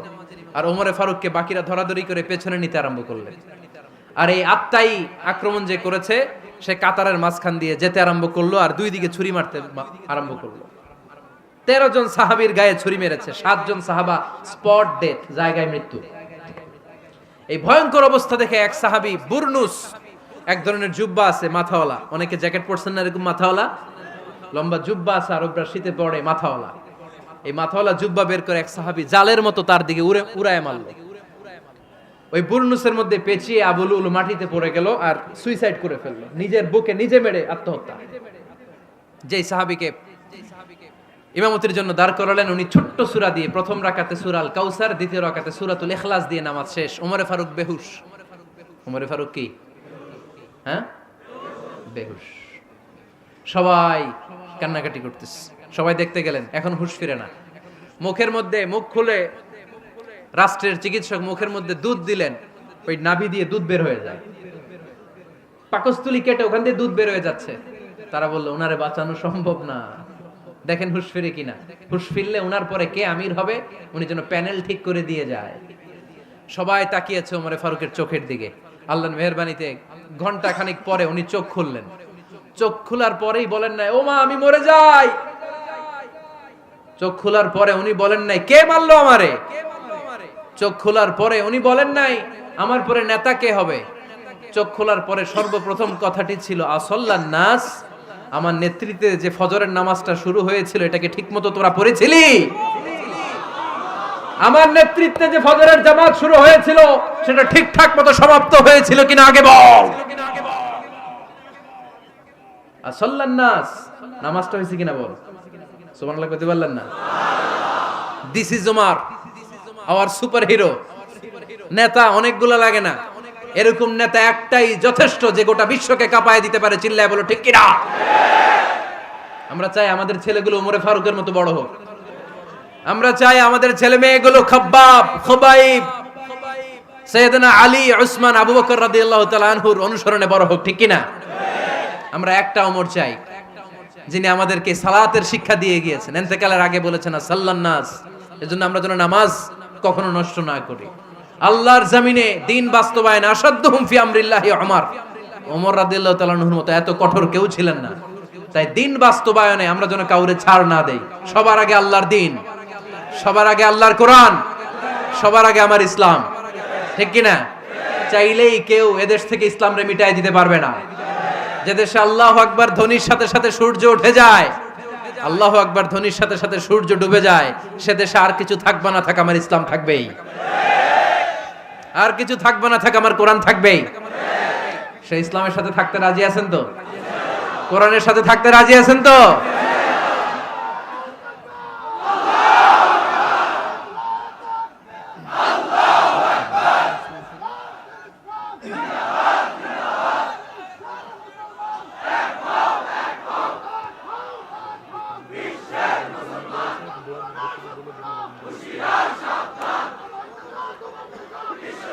আল্লাহ আমাদের সবাইকে কবুল আর মঞ্জুর করে নেক, আমরা পড়ি আমিন।